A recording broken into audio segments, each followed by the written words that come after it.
केबे एमटी लागिछि कि जीवनटा को पूरा पूरी रिसेट कर देबाको माने सबु किछि नुआ करी आरंभ करिबाको। आज आमे सेमती को प्राचीन दर्शन विषय रे कथा हेबा जहा एही नुआ आरंभ पई एक जबरदस्त रोड मैप होई पारे। एही स्टोइक दर्शन सतरे बाट देखाई पारे। जेनेक्स हैक्स को समस्तन को स्वागत।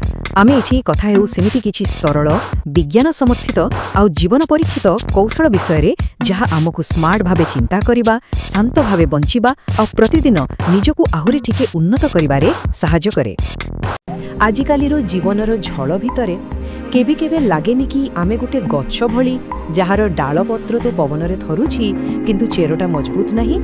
समस्तंको जीवन रे एमिति समय आसे शाखा पत्र हलिबा स्वाभाविक किंतु मूल सेटा दृढ़ रहिबा निहाती जरूरी। आ जानिछंती स्टोइक दर्शन आमको सेही दृढ़ मूल तैयारी करिबार कला ही सिखाए।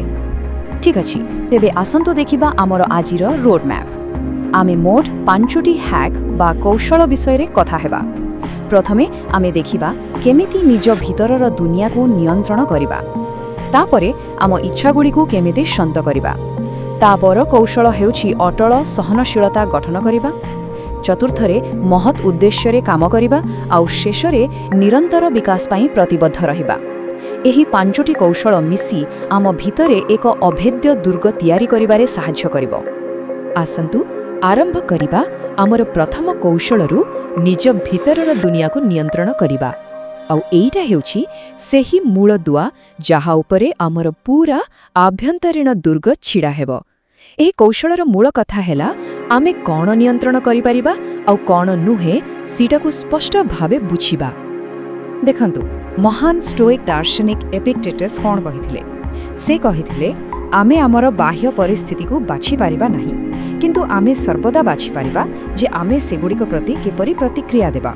केते शक्तिशाली कथा नुहे कि बाहरे कौन होछि सेटा आम हातरे नाही, किंतु ताकू नै आमे केमति भाबिबा कौन करिबा सेटा संपूर्ण आम नियंत्रण रे। तेबे चलंतु एहाकू आहुरी सरल करी बुझिबा। देखंतु गोटे पटे अछि से सबु जिंस जहा आम नियंत्रण रे नाही, जेमिति कि बाहरर घटना, अन्य लोक आम विषय कौन भाबुछंती, आम भाग्य, एपरिक आम स्वास्थ्य भी।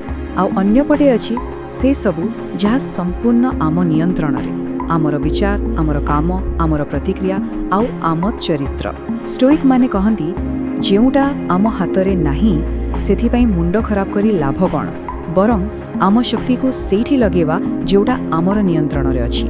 एहा गोटे मेंटल फिल्टर भली जहा अदरकारी चिंता को छाणी दिए।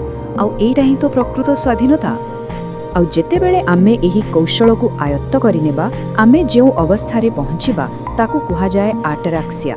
एहा मनर एक एमिति दृढ़ शांत स्थिति जेउठी बाहरे जेते भी झड़ हेउना काहेकि भितरर शांति को केही भांगी पारिबे नाही। एहा एक गभीर स्थायी आभ्यंतरीण शांति। अच्छा, एबे आसंतु आमर द्वितीय कौशल आड़कू। एठारे आमे आमर अनियंत्रित इच्छा गुडी को केमिति शांत करिबा से विषय रे कथा हेबा। माने प्रकृत संपद एवं संतुष्टिर एक जीवन केमिति डिजाइन करिबा। किंतु ता पूर्वरु गोटे प्रश्न, प्रकृतरे संपदर माप कौन? समाज तो आमको कहे टंका, पद, बड़ घर, गाड़ी ए सबु ही संपद, किंतु स्टोइक दर्शन कुहे टिके रुहंतु आउ थरे भाबंतु। एठारे दुईटी रास्ता अछि। गोटे हेला भाग्यर पछरे दौड़िबा। एहार उत्स हेउछि बाहरर जिनिस जेमुते कि संपत्ति, पदवी। एहा क्षणस्थायी आउ अविश्वसनीय आउ फलाफल सबु बेले आहुरी पाइबार इच्छा आउ चिंता। किंतु अन्यपटे स्टोइक पथ, एहार उत्स हेउछि आम भितरे, आम चरित्र, आम कृतज्ञता। एहा स्थायी एवं सहनशील आउ एहार फलाफल संतुष्टि एवं आभ्यंतरीण शांति। तेणु प्रकृत संपद बाहरे नुहे आम भितरे ही थाए। तेणु शेषरे कथा हेउछि सरलता। मने रखिबे सरलतार अर्थ कम जिनिस रखिबा नुहे। एहार प्रकृत अर्थ हेला जेउ जिनिस गुड़िक सतरे गुरुत्वपूर्ण सेगुड़िक पाई जागा तैयारी करिबा। एबे आसंतु आमर तृतीय कौशल आड़को, अटल सहनशीलता गठन करिबा। एइटा हेउछि आमर ढाल तैयारी करिबा। जीवन रे बाधा विघ्न तो आसीबो, किंतु सेही बाधा विघ्न को आमे निज अग्नि पाई इंधन रे केमिति परिणत करिबा सेटा सिखिबा। एथि पाई स्टोइक माननको पाखरे गोटे बहुत शक्तिशाली टेक्निक अछि। नाटा टिके कष्ट लागि पारे, प्रिमेडिटासियो मालोरम। ଶୁଣିବାକୁ ଟିକେ ଭୟଙ୍କର, କିନ୍ତୁ ଏଇଟା ଗୋଟେ ମେଣ୍ଟାଲ ସୁପର ପାୱାର। ଏହାର ମାନେ ନେଗେଟିଭ ହେବା ନୁହେଁ, ବରଂ ଆଗୁଆ ଭାବିବା ଯେ କ'ଣ ଖରାପ ହୋଇପାରେ, ଆଉ ସେଥିପାଇଁ ମାନସିକ ସ୍ତରରେ ପ୍ରସ୍ତୁତ ରହିବା। ଏହାଦ୍ୱାରା ଚିନ୍ତା କମିଯାଏ ଆଉ ଆମେ ବର୍ତ୍ତମାନକୁ ଆହୁରି ଭଲ ଭାବେ ଉପଭୋଗ କରିପାରୁ। ତେବେ ଏହି ରିହାର୍ସାଲକୁ କରିବା କେମିତି? ବହୁତ ସରଳ, ମାତ୍ର 3ଟି ଷ୍ଟେପ୍।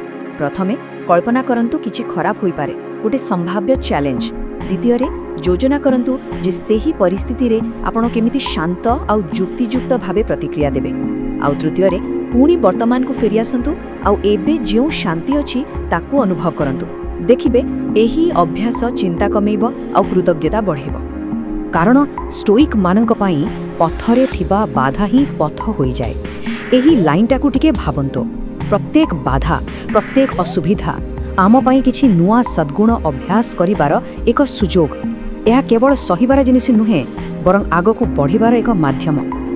ଭିତରଟା ତ ମଜବୁତ ହେଲା। ଏବେ ଆସନ୍ତୁ ଚତୁର୍ଥ କୌଶଳକୁ, ଯେଉଁଟା ବାହାର ଦୁନିଆରେ ବିଷୟରେ, ମାନେ ମହତ୍ ଉଦ୍ଦେଶ୍ୟରେ କାମ କରିବା। ନିଜ ଭିତରର ସଦ୍ଗୁଣ ଆଉ ନିଷ୍ଠାକୁ ଆଧାର କରି ଏକ ଭଲ ଜୀବନ ବଞ୍ଚିବା। ଷ୍ଟୋଇକ୍ ଦର୍ଶନରେ 4ଟି ମୁଖ୍ୟ ସଦ୍ଗୁଣ ଅଛି। ପ୍ରଥମଟି ହେଲା ଜ୍ଞାନ, ମାନେ କ'ଣ ଠିକ୍ ଆଉ କ'ଣ ଭୁଲ ତାହା ଜାଣିବା। ଦ୍ୱିତୀୟରେ ସାହସ, ଅର୍ଥାତ୍ ସବୁ ଆହ୍ୱାନକୁ ନିଷ୍ଠାର ସହ ସାମ୍ନା କରିବା। ତୃତୀୟରେ ସଂଯମ, ମାନେ ଆତ୍ମନିୟନ୍ତ୍ରଣ ରଖିବା।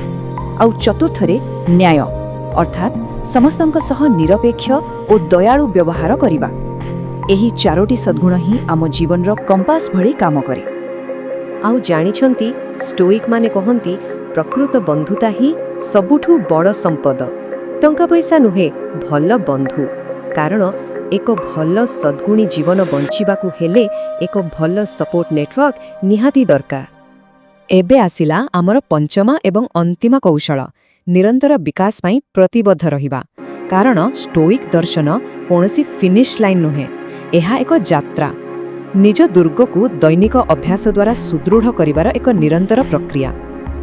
ଏହାର ଆରମ୍ଭ ବହୁତ ସରଳ। ଗୋଟେ କଥା ଅଛି ନା, 2ଟି କାନ ଆଉ ଗୋଟିଏ ପାଟି କାହିଁକି ଅଛି? କାରଣ କହିବା ଠାରୁ 2 ଗୁଣ ଅଧିକ ଶୁଣିବା ଦରକାର। ଶୁଣିବା ହିଁ ଶିଖିବାର ଏବଂ ନମ୍ର ହେବାର ସବୁଠୁ ବଡ଼ ଉପକରଣ। ଜଣେ ଷ୍ଟୋଇକ୍ର ଦୈନିକ ଯୋଗାଯୋଗ ଯଦି ଆମେ ଦେଖିବା, ତେବେ ତାହା କିଛି ଏହିଭଳି ହେବା ଉଚିତ। ପ୍ରାୟ 75% ସମୟ ଶୁଣିବା ଏବଂ ପର୍ଯ୍ୟବେକ୍ଷଣ କରିବାରେ ଯିବା ଉଚିତ, ଆଉ ମାତ୍ର 25% ସମୟ ଏକ ନିର୍ଦ୍ଦିଷ୍ଟ ଉଦ୍ଦେଶ୍ୟ ରଖି କହିବା ଦରକାର। କମ୍ କହିବା ଆଉ ଅଧିକ ଶୁଣିବା ହିଁ ଜ୍ଞାନର ରାସ୍ତା। ଆଉ ଏଥିପାଇଁ ଏକ ଦୈନିକ ଅଭ୍ୟାସ ବହୁତ ଜରୁରୀ। ସକାଳେ ଦିନ ପାଇଁ ନିଜର ଉଦ୍ଦେଶ୍ୟ ସ୍ଥିର କରନ୍ତୁ। ଦିନସାରା ନିଜ କାମକୁ ବିନା କୌଣସି ଜଜମେଣ୍ଟରେ ଦେଖନ୍ତୁ, ଆଉ ସନ୍ଧ୍ୟାରେ ଦିନଟିର ସମୀକ୍ଷା କରନ୍ତୁ। କେଉଁଠି ଭଲ କାମ କଲେ ଆଉ କେଉଁଠି ଉନ୍ନତିର ଆବଶ୍ୟକତା ଅଛି। ଏଇଟା ହିଁ ନିରନ୍ତର ବିକାଶର ଚାବିକାଠି। ତେବେ ଆସନ୍ତୁ ଶେଷରେ ଆମର 5ଟି ମୁଖ୍ୟ କୌଶଳକୁ ଆଉ ଥରେ ମନେ ପକାଇଦେବା। ପ୍ରଥମ, କେବଳ ସେଇଟା ଉପରେ ଧ୍ୟାନ ଦିଅନ୍ତୁ ଯାହା ଆପଣଙ୍କର ନିୟନ୍ତ୍ରଣରେ ଅଛି। ଦ୍ୱିତୀୟ, ଧନ ପଛରେ ନୁହେଁ, କୃତଜ୍ଞତା ପଛରେ ଦୌଡ଼ନ୍ତୁ। ତୃତୀୟ, ବାଧାବିଘ୍ନକୁ ସୁଯୋଗରେ ପରିଣତ କରନ୍ତୁ। ଚତୁର୍ଥ, ସଦ୍ଗୁଣକୁ ଆଧାର କରି ଉଦ୍ଦେଶ୍ୟପୂର୍ଣ୍ଣ ଜୀବନ ବଞ୍ଚନ୍ତୁ। ଆଉ ପଞ୍ଚମ, ପ୍ରତିଦିନ ଶୁଣିବା ଆଉ ଶିଖିବା ଜାରି ରଖନ୍ତୁ। ତେବେ ଏହି ଯେଉଁ ଅଭ୍ୟନ୍ତରୀଣ ଜଗତ ଅଛି, ଏହା ହିଁ ଏକମାତ୍ର ଦୁନିଆ ଯାହାକୁ ଆମେ ପ୍ରକୃତରେ ନିଜେ ତିଆରି କରିପାରିବା। ତେବେ ଏହାର ପ୍ରଥମ ମୂଳଦୁଆ କ'ଣ ହେବ? କେଉଁ କୌଶଳଟି ପ୍ରଥମେ ପ୍ରୟୋଗ କରିବେ? ଆମକୁ କମେଣ୍ଟ ବିଭାଗରେ ନିଶ୍ଚୟ ଜଣାନ୍ତୁ। ଆଉ ହଁ, ଲାଇକ୍, ଶେୟାର ଏବଂ ସବସ୍କ୍ରାଇବ୍ କରିବାକୁ ବିଲକୁଲ ଭୁଲିବେନି। ପରବର୍ତ୍ତୀ ଜେନେକ୍ସ ହ୍ୟାକ୍ସ ବିଶ୍ଳେଷଣରେ ପୁଣି ଦେଖାହେବ।